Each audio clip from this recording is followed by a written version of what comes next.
Do you head to the court every week to hoop and find yourself jumping high enough to touch the rim, but never high enough to dunk? Then you ask yourself, will I ever be able to dunk? Well, you're not alone. The good news is there's a change that can make a big difference to your vertical jump, and actually in many cases, doesn't take that long to start working. When I made this change, I went from years of barely being able to touch the rim to finally being able to throw down a dunk. And if I, a relatively average athlete, can do it, then you can do it too. Because you've probably watched a ton of videos of people who naturally have really impressive vertical jumps, and maybe they show you their jump technique or the exercise they do, but it never really makes a difference for you. So to finally increase your vertical jump, you're gonna need to change two things. Number one is your plyometric intensity, and then number two is your strength training. Let's start with plyometrics. Okay, you're probably doing some of the most common plyometric exercises. Box jumps, approach jumps, trying to touch the rim, and maybe pogo hops. If you're like most people, each of these jumps, you're just trying to jump as high as you can. Believe it or not, that's not the best approach to plyometric training. So I want you to start thinking of plyometrics a different way. That's because there are two different types of plyometrics. Number one is extensive plyometrics,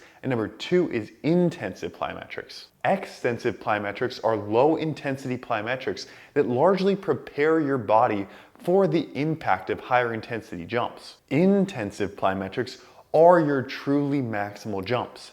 And both of these are valuable, and you need to have the right combination of each in your training. Otherwise, you're likely to lead to a plateau with your vertical jump, or even shin splints or patellar tendon pain, which you don't want. If this is your first time hearing about extensive or low intensity plyometrics, that's good, because that means that you probably haven't been getting the most out of your plyometric training, and changing this can add inches to your vertical jump. Here's how I like to plan extensive versus intensive plyometrics.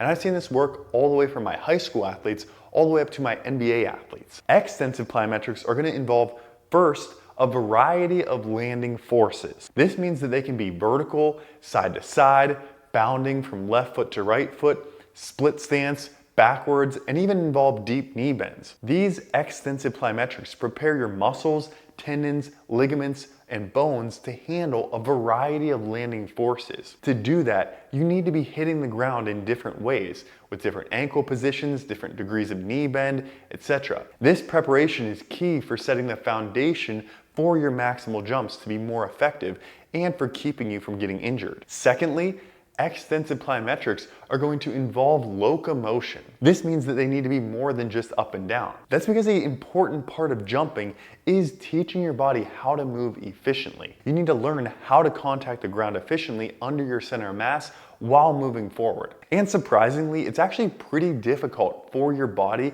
to learn to move more efficiently during maximal jumps. That's because there's a lot of stiffness involved. When you're doing maximal jump attempts, your body stiffens up to absorb the impact. So you can do it over and over again for weeks without seeing much change in technique. This is what happens to a lot of people when they're going to the gym and touching the rim week after week. A lot of people fall into that trap and wonder why they're not jumping any higher. Doing, for example, bounding down the court at 40%, 50%, 60% effort can actually make a big difference. Do this for a few weeks and you'll feel yourself getting more smooth and more efficient. So doing locomotive plyos with less than maximal intensity is key for being more efficient in how you move. If you're learning something and you appreciate this information, make sure you smash the like button and subscribe, as it really does help out our channel so we can continue to make high quality content. And thirdly, extensive plyometrics should be frequent. It really should feel like an extended warm-up that you're doing multiple times per week. If you're used to warming up for just a few minutes, think of these as an additional 10 minutes or so. I like to add them either before lifting or before hooping. Either way, this extra 10 minutes of smooth rhythmic movement makes you feel better. Once you find 5 to 10 different extensive plyometric movements that you like and you get used to doing them, maybe half court down and back before you hoop, or just in the turf space at your gym before you lift, I think you'll really get into the rhythm and enjoy it. Personally, I aim to do these about 3 to 4 times per week. And then lastly, extensive plyometrics should progress into your intensive movements. You can think of it like ramping up. The first few sets of extensive plyometrics will be quite low intensity with maybe 30 to 40% effort. But by the end of your extensive work, you should really be ramping up so that way you're ready to give true 100% effort to your intensive or your maximal jumps. A lot of people skip this ramping up and it costs them. If that was you, then make this change to your vertical jump training and really work through a solid set of extensive plyometrics, and it can make a real difference in breaking through your vertical jump plateau. I know it did for me. Okay, now let's talk about intensive plyometrics. These are your truly maximal jumps at 100% effort. And the good news is these should be really simple. When you're doing maximal jumps, you don't want to be doing a really complex series of movements around a bunch of cones and then on and off of boxes. That shows that you don't really understand how intensive versus extensive plyometrics work. Remember, extensive plyometric work was where we get a variety of landing forces. Our intensive jumps should be simple and maximal. So does that mean box jumps as high as possible? No, I think there are better choices. That's because box jumps don't actually challenge what's called the stretch shortening cycle. I don't want to go too in depth of the science in this video, but basically know that for plyometrics to be effective, we need a quick stretch followed by shortening. The best way to do this is with relatively short ground contact time, meaning an exercise that involves landing forces and changing your momentum. So a better version of a box jump would involve a pre-hop, where you actually just take a small jump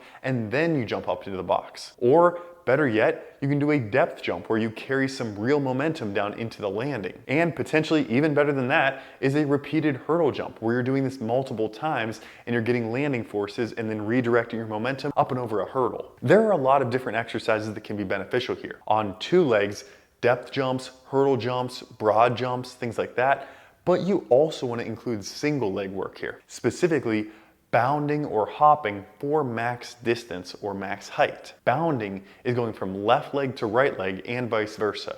Basically a really big exaggerated bounding motion. I like to use a double arm swing for this. You want to get pretty good at this before moving into single leg hopping, which involves going from right leg to right leg. But both of these are really great intensive plyometric movements. Maximal bounding or maximal hopping. Okay, now you might be wondering though, how many reps of these should you be doing? And honestly, this is different for everyone. Some people can handle 80 to 100 plus foot contacts per session, but starting out for a lot of people, this should probably be closer to 30 to 50 foot contacts per training session. So let's go through some examples. A beginner program might be, for example, extensive work going half of a court length of backwards pogo hops, side to side pogo hops, small bounds, split stance pogos, hop to a small bound, and lateral hops. Then just a few about 30 to 50 foot contacts of intensive work. For example, max bounding full court 2 times, 10 approach jumps, and then maybe 2 sets of 5 depth jumps. An advanced athlete may do all that, but then roughly double the volume. For example, adding a few more extensive movements like forward to back jump, lateral jumps, single leg hops in a circle, or even deep knee bend split jumps. And then on the intensive side, maybe they're adding single leg hopping or alternating single leg hop to bound, where you're going between a hop and a bound. They might also add more repetitions to the approach jumps and even practice both 2-foot and single leg approach jumps. Okay, this alone may already get you the several inches you need to increase your vertical jump and finally dunk, but we do have a second point to cover, and that is strength training. And this is actually relatively simple. The only way to jump higher is to leave the ground moving faster. And when you're jumping, you have less than half of a second to produce force into the ground. So the result of the strength training that you do needs to be more force produced in less than half a second. And there's a lot of debate on how you do this. Half squat versus full squat, lifting really heavy versus lifting moderate weights explosively. So how do you know what really works? Well, let's first cover what definitely doesn't work. And that is 1, lifting weights slowly. There's a ton of research on this that I've covered in many videos, but consistently we see that the best strategy is to control the lowering of the lift and then lift the upward phase of the lift as explosively as possible. This is true whether you have a relatively heavy weight on the bar or a relatively light weight on the bar. If you want to improve rate of force development, speed, vertical jump, you need to put as much effort into lifting the weight as fast as possible on the way up. The second lifting strategy that doesn't work is lifting weights while you're fatigued. You need to keep yourself relatively fresh to make training effective. For example, doing 4 sets of 15 on a leg press may be great for muscle hypertrophy, but it's such a high volume that you can't really do all those repetitions with maximal intent to lift it as fast as possible. So If you're playing the long game for building some muscle mass, that's fine. But if you want to see inches on your vertical jump this month, drop the reps way down. For example, doing 6 sets of just 4 reps, but doing them as explosive as possible on the way up. This is what's truly going to carry over to speed and power gains. Okay, now let's cover what strength training methods definitely do work. Number 1 is consistency. It's not exciting, but being consistent in the weight room really does work. If you're not getting into the weight room at least 2 times per week consistently for at least 2 months, it's really going to be hard to see progress. So plan on at least 2 times a week for 2 months to really see any meaningful progress. Okay, and then method number 2 that definitely does work, that you may have never heard of before, is something called an overcoming isometric. This involves trying to move a fixed barbell. This works surprisingly well, and it's a strategy that I've had my athletes use. So this involves pushing really hard into a barbell that's either fixed into the rack or loaded so heavy that you can't move it. One really effective and well-studied exercise here is the mid-thigh pull, and this can be done with 2 legs or single leg. This involves though setting up the bar at a mid-thigh level